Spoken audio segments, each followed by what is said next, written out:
Great. So we're all set up, and we will call to order the regular commission meeting at 2:20. We'll begin today's meeting with a prayer reading or thought by Assessor Garfield, followed by the pledge done by Laurel Price.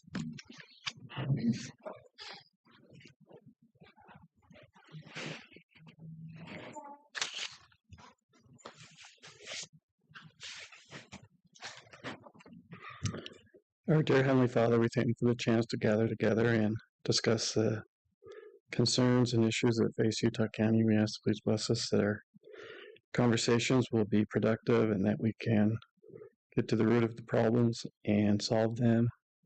We ask to please bless those people that are first responders or in the active military, that they'll be protected, and we honor the veterans that served our country at this time, their Veterans Day, and express our appreciation for their sacrifice and the benefits it is to us today. We say these things in the name of Jesus Christ. Amen.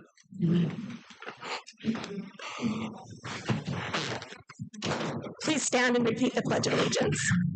I pledge allegiance to the flag of the United States of America and to the republic for which it stands, one nation under God, indivisible, with liberty and justice for all.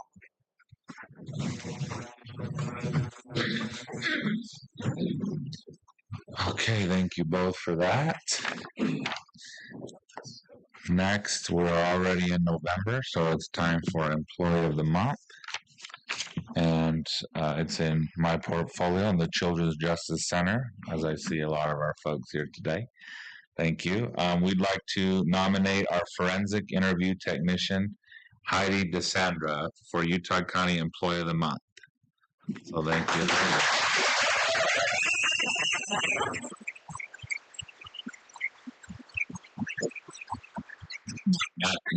You get to hear all kinds of nice things about you first. Heidi has had the opportunity twice this year to cover for teammates on maternity leave, taking on additional responsibilities like traveling between our two centers multiple days each week, not only with a positive attitude, but a remarkable work ethic. Managing a complex job such as hers that includes numerous interviews, 106 last quarter to be specific, with children who have experienced some type of trauma, she demonstrates patience, poise, and an ability to stay organized under pressure. Her willingness to rise to every challenge ensures that our team continues to run smoothly, providing considerate care to not only the children, but also their caregiver, our MDT, and her coworkers. Beyond her day-to-day casework, Heidi has taken on a central role in supporting an international research project that is looking into best practices in interviewing child victims of abuse.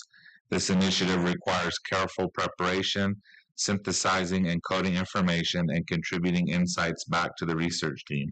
Heidi's diligence in this area has been vital to the project's early success. Her ability to balance the detailed demands of research with the immediacy of family services showcases her adaptability and determination. It's not just Heidi's knowledge and drive that make her shine, but also the genuine empathy she brings to every interaction. She consistently goes above and beyond to ensure that no detail is overlooked and no one is left without support. Her adaptability, positivity, and collaborative spirit make her a vital asset to our organization and all of Utah County. So thank you, Heidi. Yes.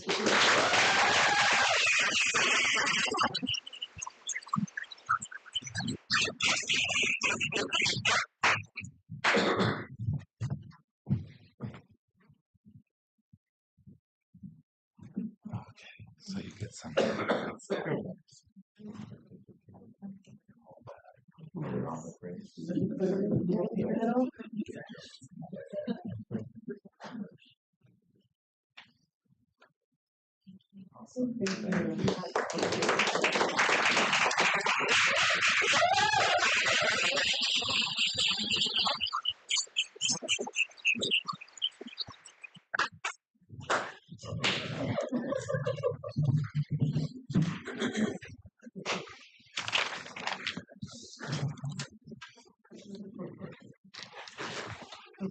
Okay, thank you all our Children's Justice Center friends going back to work back there.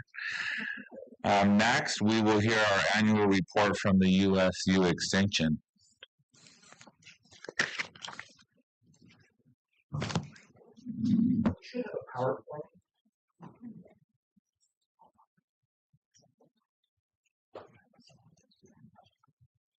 We have it in paper version, at least. We do.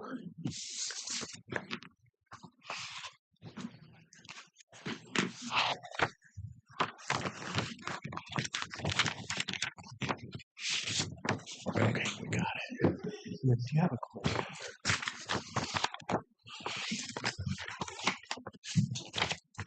So, my name is Tom Bettis. I am the county director for USU Extension here in Utah County, a county resident.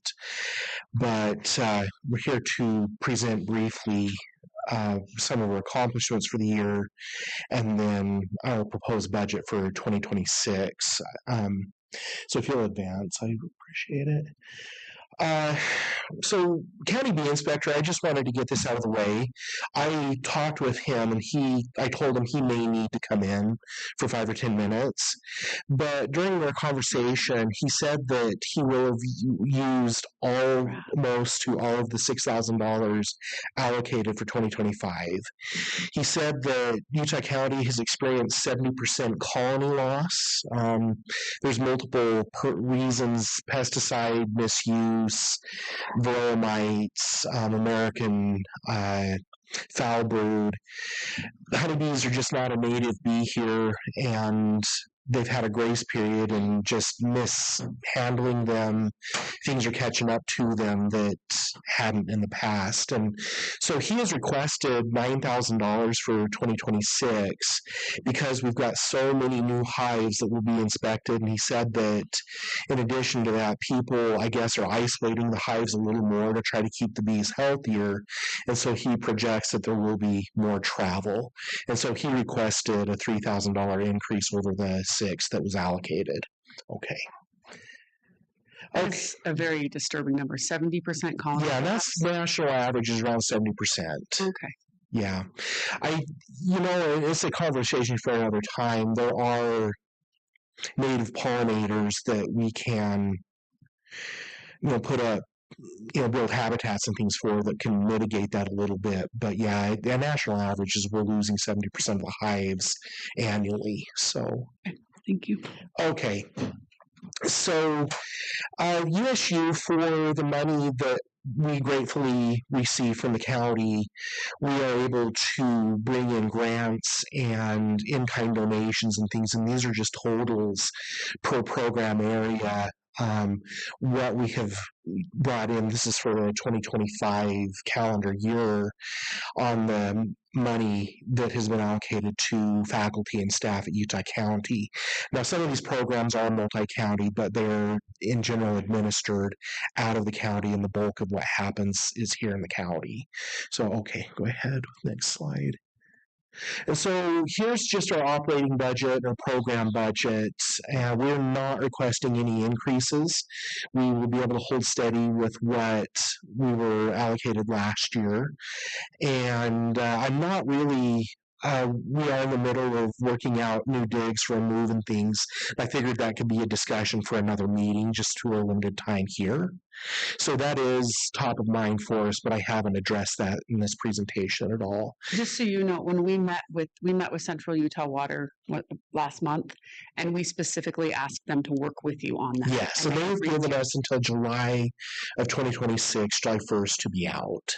Okay. So we have a little flexibility. We have some temporary office space that University Council is negotiating with the real estate broker and the landlords up in Linden, off of 1600 North. If you need more flexibility, let us know. Okay, because I will. We're willing to work with them for the Thank you. I appreciate it. Okay, so go ahead and next slide.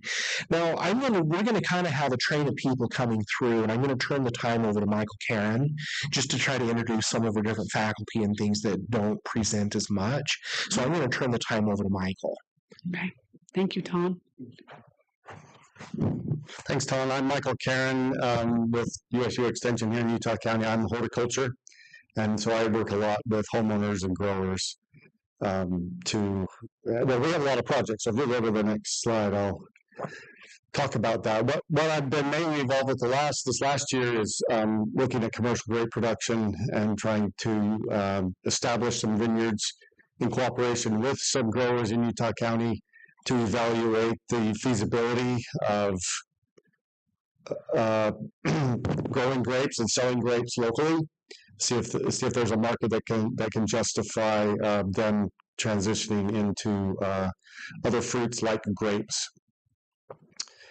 And then additionally, with our horticulture team, including specialists on campus, we're still evaluating rootstock adaptability to Utah soils. This is primarily in stone fruits to try and improve peach production here in Utah. Also looking at bud cold hardiness, that is looking at winter injury and those kinds of problems that happen over the winter with the fruit trees that we have, the apples, the pears, and the stone fruits as well. And then we have projects going on here to monitor disease for those commodities, as well as pests and evaluations on new invasive species that are either here or are expected to arrive. We also, through our office, we also do the Master Gardener program, which we have about 3,300 hours, a little bit more than that, given to the community by this group of people, which, given the value of time, is about $146,000 worth of volunteer hours. And we actually are having our Master Gardener graduation dinner tomorrow evening, and we have about a 55% graduation rate. So of the students that actually take the class, we have about 55% that will actually do all of their volunteer hours and certify as a Master Gardener. And then we also have quite a few, but I think 30 recertifying Master Gardeners from previous years. So we're starting to see a bigger turnaround in people staying around, staying engaged with the Master Gardener program that we do here. I think, next slide. So we're working, as far as food security goes, we're looking at alternative crops for fruit, grapes, figs, pomegranates, sweet potatoes, and peanuts. And these are a lot of these are crops that people understand can be grown here pretty easily. And so we've got some trials going on those, just looking at the feasibility of those and how to overwinter and those kinds of things. As well as we offer educational efforts for traditional crops. So we teach classes, and part of this is in the Master Gardener class about teaching about fruit orchards, home orchards, and all of what we have talked about working with the commercial orchards can also apply to homeowners, those that are willing to homestead, provide some of their own food that way. And growing crops with limited spaces, particularly vegetable gardening in limited spaces, is part of what we do as well. We also work with water conservation. We have been involved with the hybrid Bermuda grass program and recommending that, providing information to the public about the hybrid Bermuda grass approvals that have been allowed by the Utah Department of Agriculture, which is a lot more drought resistant. It's a very different type of grass, a warm season grass that thrives in the heat. And we found that it can tolerate irrigation about every 14 days during the summer, as opposed to typically 2 or 3 for the ryegrass, bluegrass mixes that we typically have. There are other drought-resistant turf grasses as well, like crested wheatgrass and buffalo grass, that are also being evaluated. And then we are also working on a project evaluating the effectiveness of hose-in sprinklers, how much water they distribute and how well they distribute it, since we know there's a lot of people that do spot water or water their entire landscapes with these types of sprinklers, but there's really no information about how efficient they are, how much water they use, and how long they should leave them in one location. So I think that's it for me. One more slide. Next slide. Oh yeah, and this is just showing what we've done, how we're laying out these hose-in sprinkler studies. We're looking at water distribution patterns, looking at those at different pressures, and hose sizes. But basically, what it says there in the table that at a 70-pound psi water pressure with a round hose end sprinkler throwing at 15 to 20 feet distance, they get about 7 gallons a minute. So for 27 minutes, that's almost 186 gallons of water for 27 minutes, which is typically what something like that would need to water 6 inches deep into the soil for root development and root accessibility to water. So a lot of people don't realize that much. That's a lot of water. A lot of people don't realize how much water leaving those sprinklers on, especially if you forget about it and go to bed and those kinds of things. That has a pretty big impact on water consumption. So we're in the process of evaluating a number of sprinklers, and we'll be coming out with published data on that in 2027 or 2026. Sorry. Any questions? Nope. Thank you. That's great. Thank you so much. That'll be All right. Great. Okay, excited to be here with you guys. My name is Jake Hadfield. I run the adult agriculture education program with USU Extension, and I've just selected a few quick programs I'll go over real fast that we've been able to do this last year. So if you want to go to the next slide, thank you. So one of the things, we were able to host what we call the Sustainable Grazing Workshop, which occurs all throughout the state, but this last year we hosted it. And one of the main purposes for this event is to really talk to people who have small pastures, so like a lot of our urban folks, and teach them sustainable grazing methods to help with that area. One of the phone calls we get the most is pasture care, due to a lot of animals on a small area. And so one of the things I loved about this workshop, we were able to get 18 people to come, which may not seem like a big number, but it was huge compared to previous years. So Utah County really came out and showed out compared to other counties. And so one of the things that we really love about this program is it's very hands-on. As you can see with the pictures, we actually have the students are out in the field setting up their own grazing paddocks with animals, so they can actually see how to set up electric fences, but also what do those animals graze in 4 hours? What do they graze in 8 hours? Because a lot of this is, let's actually let you see this. There is some classroom to it, but we want people to get the experience with it as well, especially those people who are new, who may have smaller acreage. It's a great opportunity to learn how to have better pastures overall. So anyway, next slide. The other thing, and this actually happened just last week, is we did a education clinic that basically talked about farm and ranch easement as well as succession. We partnered with Conserve Utah Valley, and as you guys know, this is a concern that's come up in being able to maintain ag lands, especially as fast as our county grows. But one of the things we talked about is how basically farm and ranch succession, when we're trying to pass the farm and ranch to the next generation, might be a great time to be able to put your land or property into an agriculture easement. And so that's something that we brought up. It was really popular. We had 22 people register. And one of the cool things is during that event, we provide a workbook for succession that basically can save our farmers and ranchers thousands of dollars in legal and accounting fees, because all the information is provided in that workbook. So they don't have to be rifling through it, wasting legal hours, accounting hours. They're ready to go and have that ready for them. So another cool event that we were able to do. Next slide. The last one, just wanted to update on Farm Field Days. I've done this every time. Just so you know, we had a total of 2,265 students this early in October for our fall Farm Field Days. In total, we had over 2,500 people that came, so really good showing. As you can see, we had our volunteer hours. If you count our FFA students, we had almost 1,000 hours overall.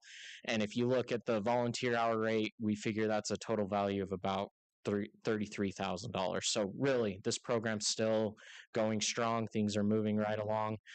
Even dealing with some hiccups with bus schedules, we were able to get that amount for the fall. So anyway, that's my short update here. If you have any other questions, feel free to reach out to me. So we'll go ahead. Jake, really quick, Farm Field Days, I love to attend. They're great. And Belva, yeah. wonderful.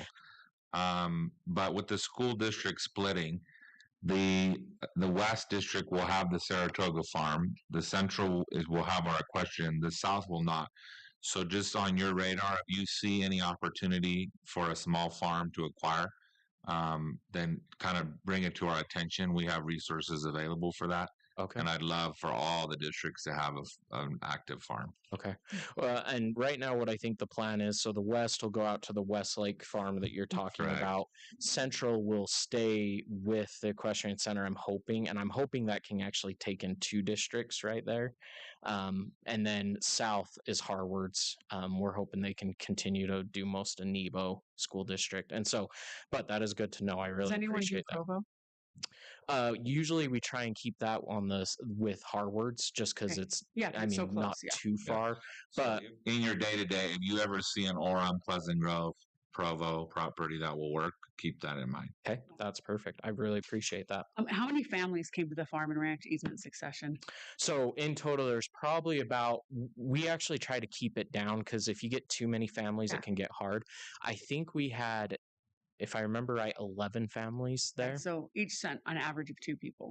Yeah, and we had, one of the cool things is we had a lot of owner and successor, so like that's really cool when you can have those in the same room talking, because that's one of the biggest problems with succession is it just doesn't get talked about. And so if you can bring them together, it was really cool to see. So People don't like to talk about dying very often. yeah, that's right. And That's right. I sit on the state farm board that does those grants for the conservation easements for the farms, for the family farms. So Oh, cool. That's I awesome. had heard I knew we were doing it here because of that board. Yeah. So I was wondering. Well, and Jeremy Christensen with the Utah Department of Ag was one of the major people to help us get involved. I should have said their name as well because they were a huge contributor. So it's Yeah, no really worries. awesome.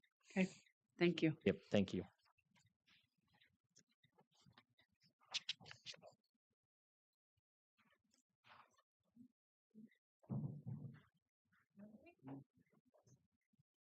Hart is next. Gabriella. You go to the next slide. Yeah. We're trying to figure out who goes next. Can remember. Heart. Hello, hi. My name is Gabby Mirza. I work with the Heart Initiative, which is under the Home and Community Department, and I'll be presenting for myself and also for Cindy Jenkins, my colleague who works with Heart. So after this one, I'll keep talking to update you on what Cindy's been up to. So I just, if you're not familiar with Heart, we are an initiative that is state funded through USU Extension, and we focus on opioid overdose prevention and other public health issues depending on the county's needs. So I primarily work on harm reduction, injury prevention, chronic pain management, those types of prevention strategies to help people kind of avoid taking opioids or painkillers to getting to the point where they have to take those kinds of medications and deal with that kind of a level of pain. So I really just wanted to highlight 2 major programs that I have going on and that have been really, really well received. First one is under harm reduction. This is a team, my colleagues and I from around the state. We had a seed grant from USU Extension a couple of years ago that provided funding for us to create opioid overdose response trainings and then disseminate them around the state, including in Utah County. The grant has ended. It ended at the end of, I think, December 2024, but we still are doing the trainings because businesses and organizations still request them. And so we are still doing the trainings. We still have that need. We've done a bunch of trainings. I'm just highlighting the ones that I've done, at least in Utah County. And some of the organizations have been the Utah Transit Authority, SAPRIA, and also Mountainland Technical College for their students who are working in becoming first responders and kind of going into that emergency response field. And so these trainings have increased awareness, their knowledge, and their confidence to respond to an opioid overdose. And I wanted to include the so what, because, Extension, we always want to talk about impacts. Like, what is the so what? You do this, why is it important? And really the the main thing is we want to connect people to treatment, right? So if a person experiences an overdose, you give them naloxone, and if you reviving them from an overdose helps connect them to treatment. It gives them that opportunity to get into treatment. It improves their recovery outcomes, and it improves their engagement with the community, right? They have jobs, so they provide an economic value. If you're going to put it in those kind of terms, they have families that they support. They volunteer. They're really integral members of our society. And one thing that I wanted to include on this one, as far as like monetary wise.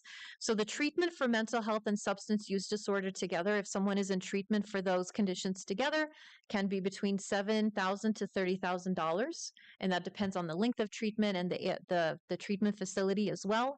The completion rates for treatment is estimated to be about 49% for inpatient care and 43% for outpatient care. But around 75% of people with a substance use disorder do eventually recover.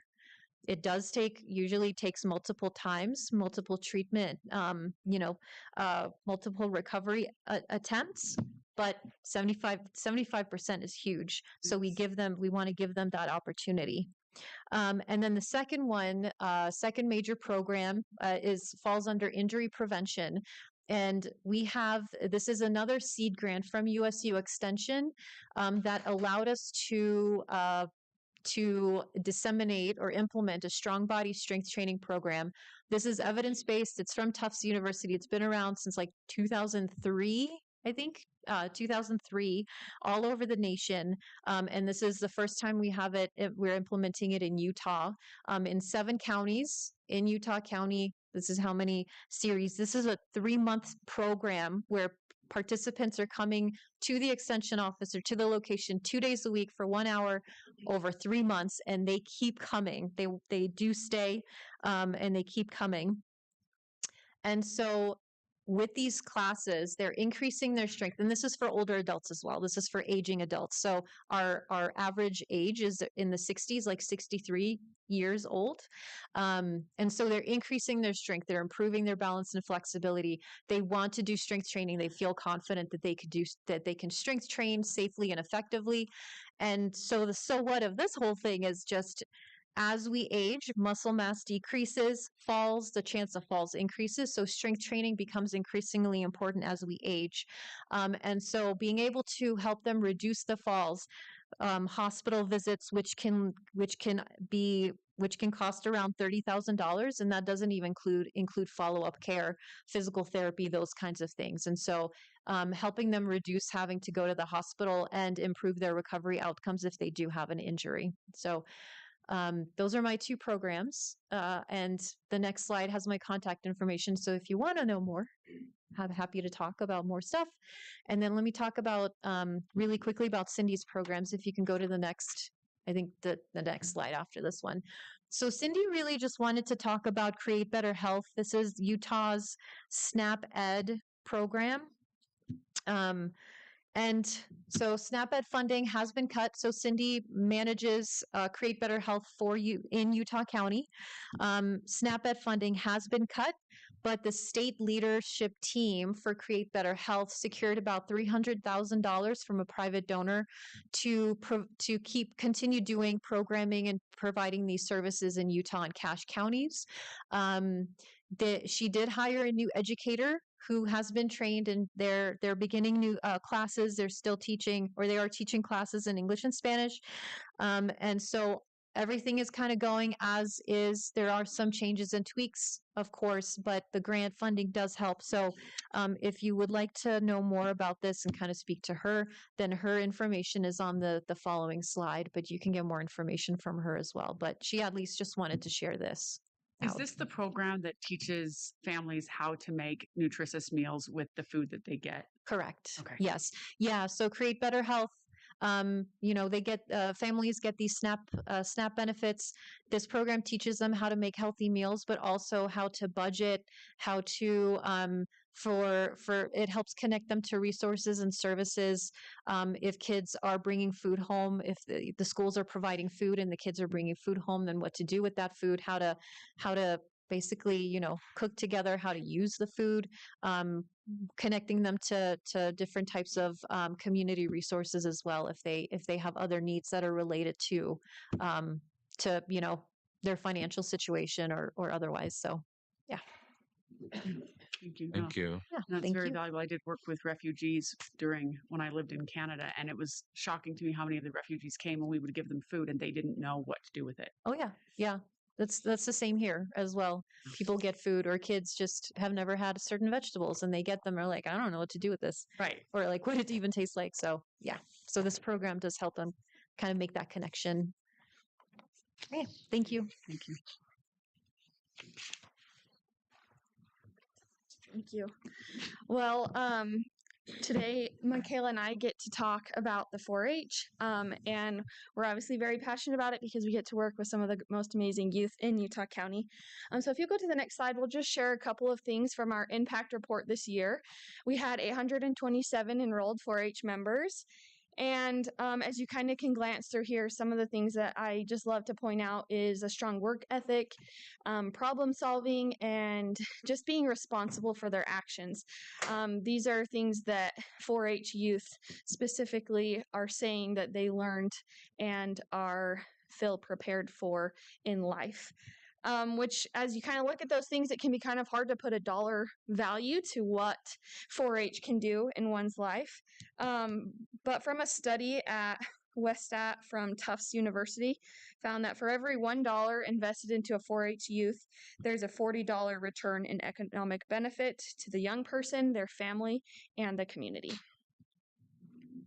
Okay, then the next slide. Okay, so this year at the county fair, we had a great turnout. So with the indoor exhibits, we had 101 exhibitors with 809 exhibits total. And then with the horse show, there were 97 exhibitors. The livestock show had 166 exhibitors. The small animals, we had 15 dog exhibitors and 13 rabbit and poultry exhibitors. We also had a really fun fall kickoff, and with that, we had 352 attendees. And with the statistics that we saw on the last slide, we're really preparing these youth to be beyond ready in their work and their life. So we've got this explore aspect where they figure out that they might like to do this, and then it transitions to learning, which goes to practice and then experience. And now we will transition back to our County Director, Tom.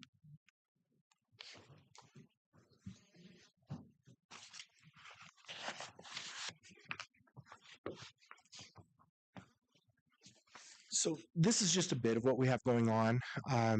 We really appreciate the county funding we receive and appreciate working in the county. And so with that, I'll just open up to questions or comments from the commission.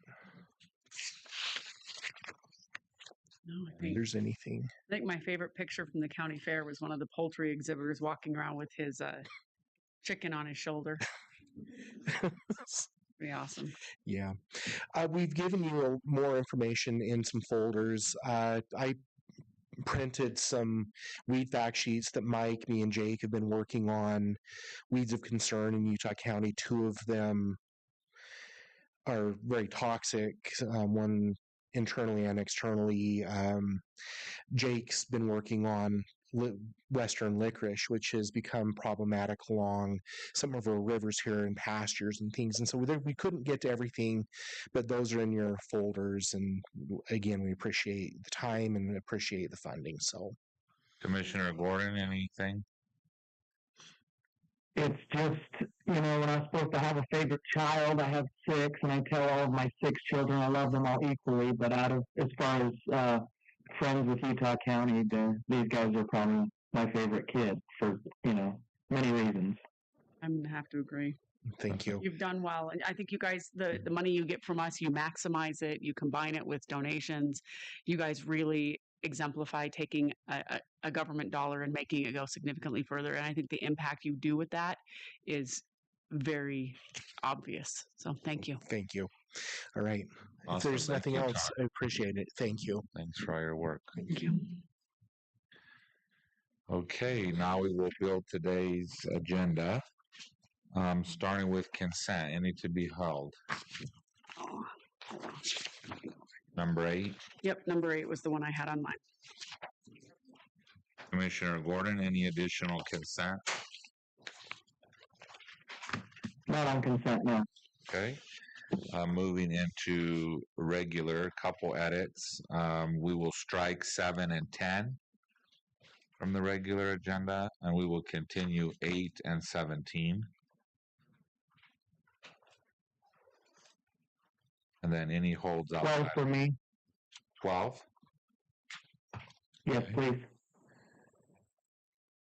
Okay.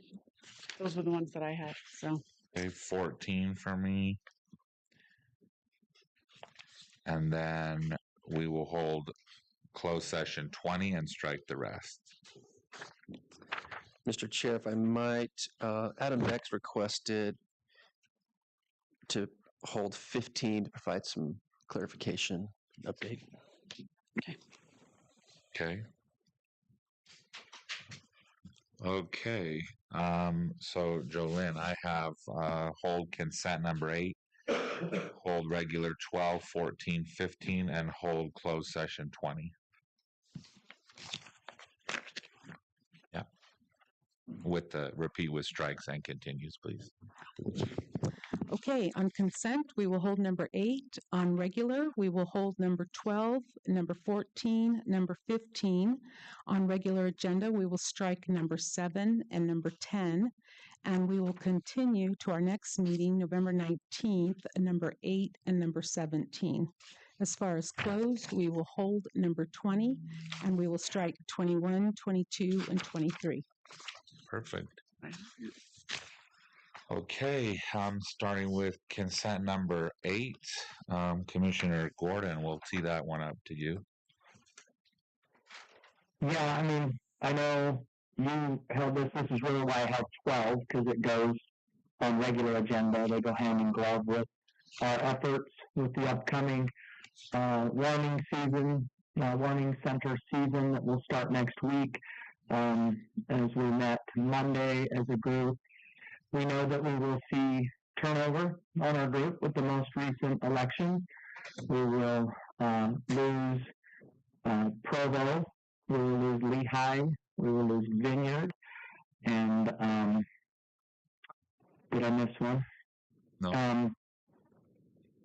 But as far as that board goes, and then tomorrow night we'll vote in potentially or ask for other mayors, as we will have some turnover there for next year.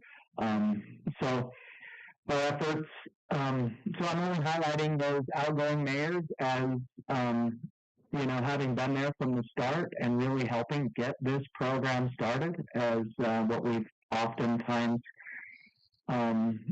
referred to as an unfunded mandate from the state.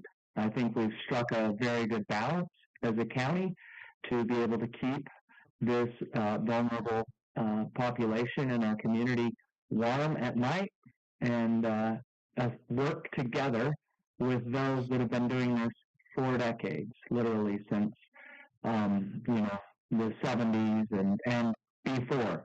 And would highlight that the former director of community action is the Provo mayor, or the Orem mayor-elect.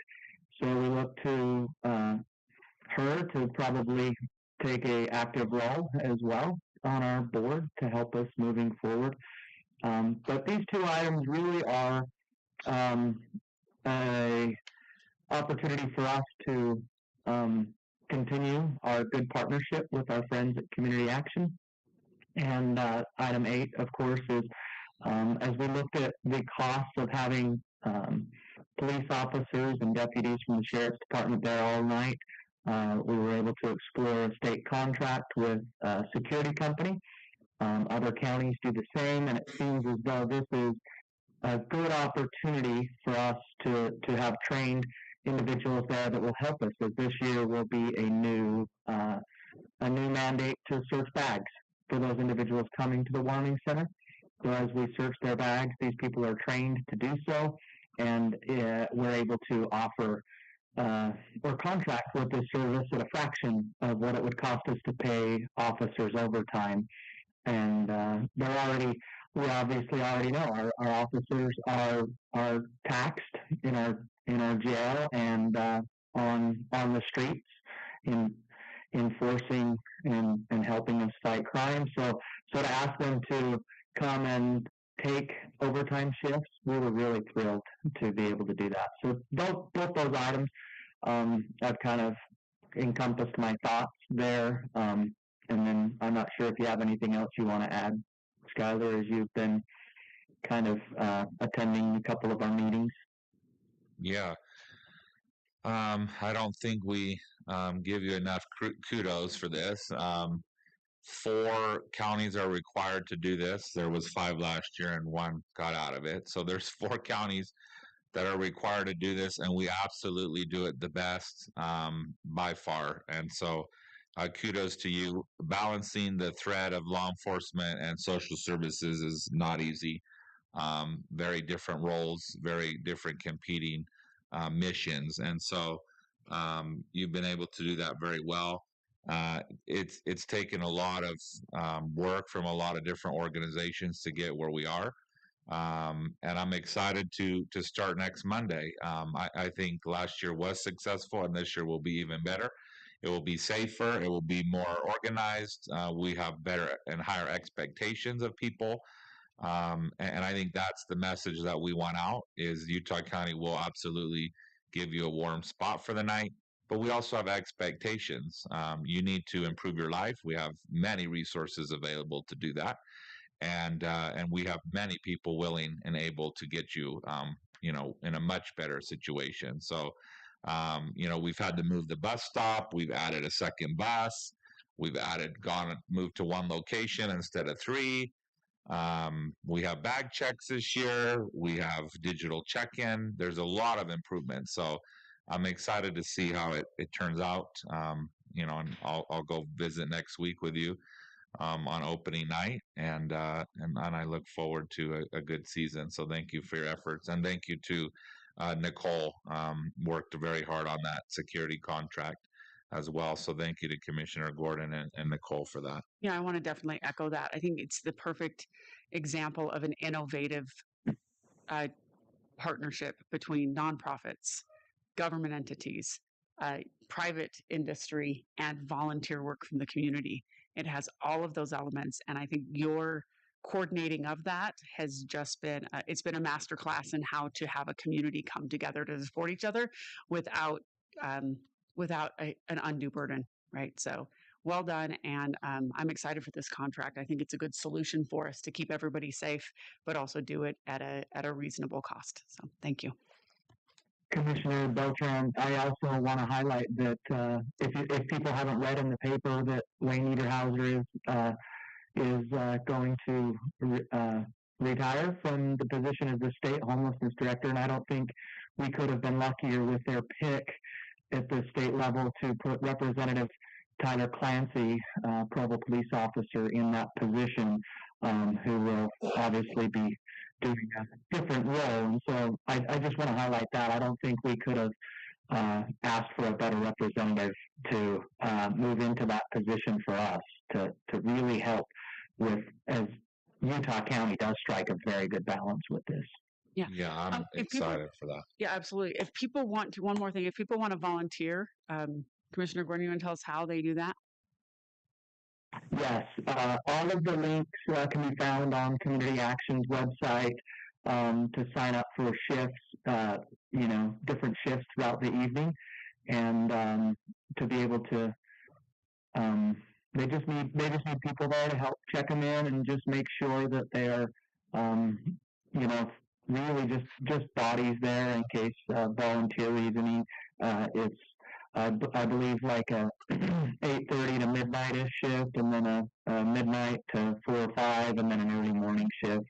I don't have those aren't the exact times, but those are kind of the 3 options that somebody could sign up for. So. And Community Action also has a list of donation requests, and they have an Amazon wish list, so very easy to contribute: blankets, snacks, all that, socks, all that stuff. We're usually pretty good, for a month, and then it drops off. So we need some donations as well as volunteers. Yeah. Okay, we'll take a motion on consent number 8. Make a motion to approve item number 8 on the consent agenda. Second. All in favor? Aye. Aye. Aye. And then we'll take a motion on regular 12, unless you have something else, Commissioner Gordon. No, motion to approve. I'll second. All in favor? Aye. Aye. Okay, great. Moving into regular 14. I just wanted to highlight and express appreciation for Sundance. Adam, for this contract, thank you. A couple changes I requested are in there. They're in a unique situation where, we lost Sundance Film Festival, and people think we lost Sundance. And you can't just pick up the mountain and move it to Colorado. So, Nor would you want to. yeah.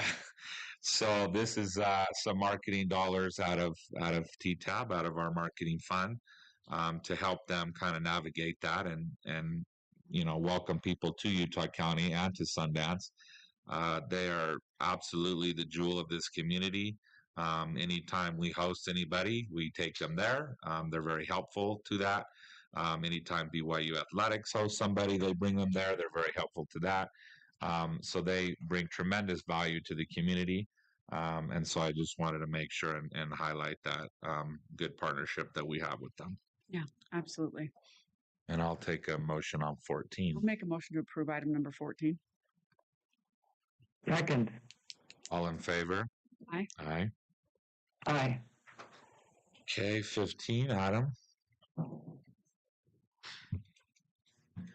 Thank you, Commissioners. There's just two corrections that need to be made that we just caught here shortly before this meeting. On the item regarding Eric Sabin, it has a refund of $591.31. It needs to be corrected to say that it's abating $681.02. And then on the crumble item, it has a abate / refund $754.78, and it needs to just be refund $92.96. So Is that it? that's it. Those are just those few edits. All right. I'll make a motion to approve item number 15 with the corrections for the Sabin and Crumble properties as stated by Adam. Second. Okay, all in favor? Aye. Aye. Aye. Okay, great. Final item will be public comment. Do we have anybody from the public who would like to comment? Okay, seeing none, we will go into closed session.